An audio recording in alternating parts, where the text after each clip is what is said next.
Hello, welcome to our news broadcast daily and following today's top stories. The government will do its utmost to keep consumer price index at around 8% this year. The country enjoys a trade surplus of $200 million in January, equivalent to 2% of export earnings. Many Ho Chi Minh City businesses, despite difficulties, have tried many ways to ensure a happy Tet for workers.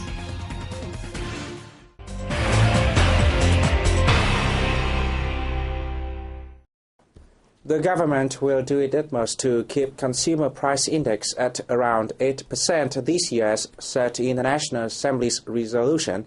Minister and head of the government office, Vũ Đức Đam, told the press on January 29th, following the cabinet's regular monthly meeting the same day. The minister noted that although the CPI rose by 1.25% in January against the previous month, there is no sign that the index will climb up again in the following months. Regarding measures to rescue the real estate market, Đam stressed that since early 2012, the government had conducted examinations of the operations of businesses involved in real estate and the real estate market health. He said the measures taken were developed on the results of those assessments and surveys, as well as recommendations from authorized agencies, localities, banks, and related associations. Đam stated the government always gives priority to ensuring the interests of those with difficulties, especially the poor who cannot afford housing. At the government's meeting, the Ministry of Planning and Investment reported that more than 3,830 new enterprises were established in January, with a total registered capital of more than 15.9 trillion Vietnam dongs, about $757 million. Export turnover hit $10.1 billion, up 40.2% over the same period last year. More than 130,000 jobs have been created this month, about 7,000 of them overseas. Vice Chairman of Lao National Assembly, Sompham Phongvihan, on January 30th received a delegation from the Vietnamese National Assembly's Committee for Social Affairs. The delegation is led by the committee's chairwoman, Trương Thị Mai. Mai informed her host of the outcomes of meetings between her delegation and the Lao National Assembly's Committee for Social Affairs and relevant ministries and sectors. She said the meetings are very useful for bilateral cooperation in lawmaking and inspection of law implementation, especially in the health sector. Mai expressed her hope that the two sides will continue sharing information and experience in the coming time. For his part, Sompham briefed the Vietnamese delegation on Laos socio-economic affairs. He urged that the two sides will enhance cooperative ties, especially in improving healthcare quality, thus contributing to the development of the two countries' relations. The Vietnam-Netherlands Friendship and Cooperation Association made debut in Hanoi on January 29th. Vice President of the Vietnam Union of Friendship Associations, Don Tuấn Phong, and Dutch Ambassador to Vietnam, Joep Jeffers, attended the event. The association's Congress elected former Deputy Minister of Agriculture and Rural Development Đào Xuân Học as its chairman. Speaking at the event, Học affirming that the association, which was established as the two countries are celebrating the 40th anniversary of diplomatic ties, will act as a bridge to strengthen mutual understanding and boost multifaceted cooperation between the two peoples. Also on this occasion, the association announced the logo on the 40th anniversary of the two countries' diplomatic ties. The logo bears the image of lotus and tulip, the national flowers of Vietnam and the Netherlands.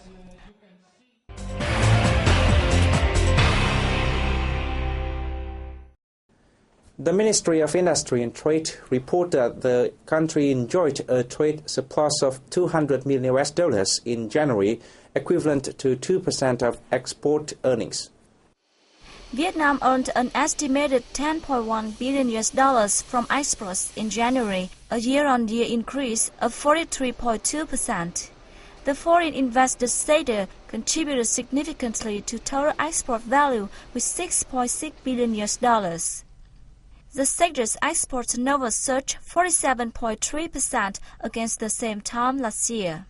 Among staples recording the highest turnover were crude oil, garments, seafood, footwear, mobile handsets, and spare parts. The European Union was the largest market of Vietnamese goods in January, generating $1.3 billion, up 51.8% year-on-year. It was followed by the U.S. with $1.2 billion. The ASEAN was the third largest market with $975 million. On January 29th, Ho Chi Minh City held a meeting to review results of the 3-year-old campaign, Vietnamese Use Vietnamese Goods. Reports at the meeting affirmed that the campaign has made positive effects on the local shopping habits.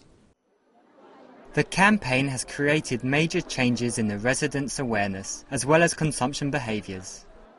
They now tend to choose domestic goods rather than imported goods, and become more alert to commodities without clear origin.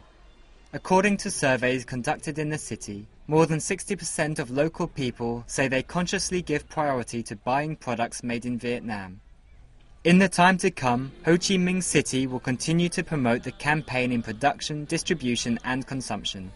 In 2015, the city aims to have 100% of state-owned agencies and 80% of the population use domestically made goods. On the occasion, the city applauded individuals and units for their excellent performance in the campaign.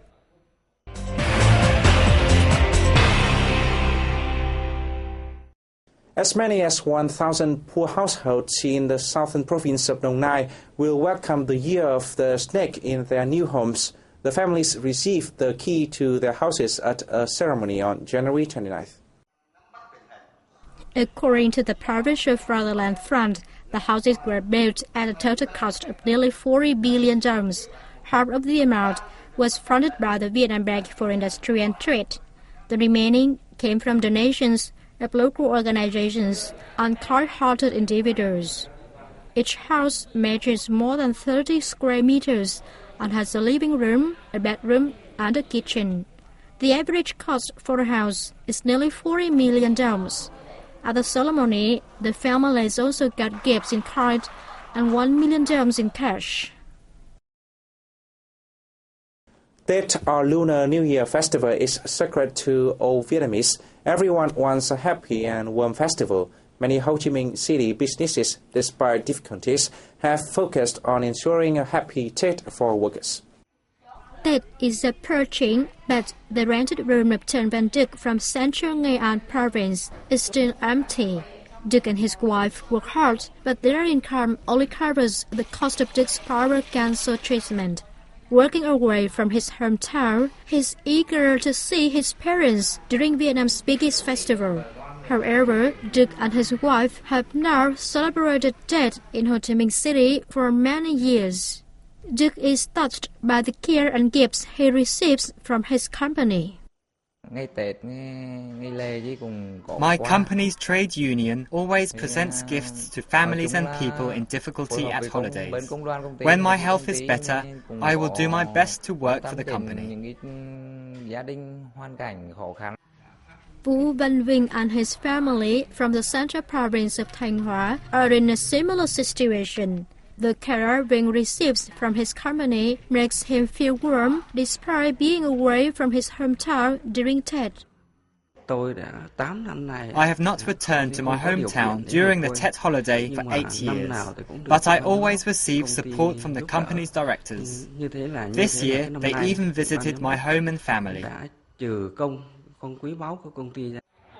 On the occasion of the Lunar New Year festival, many enterprises provide health checks and health trade fairs for workers to help them experience the Tet atmosphere and reduce their nostalgia.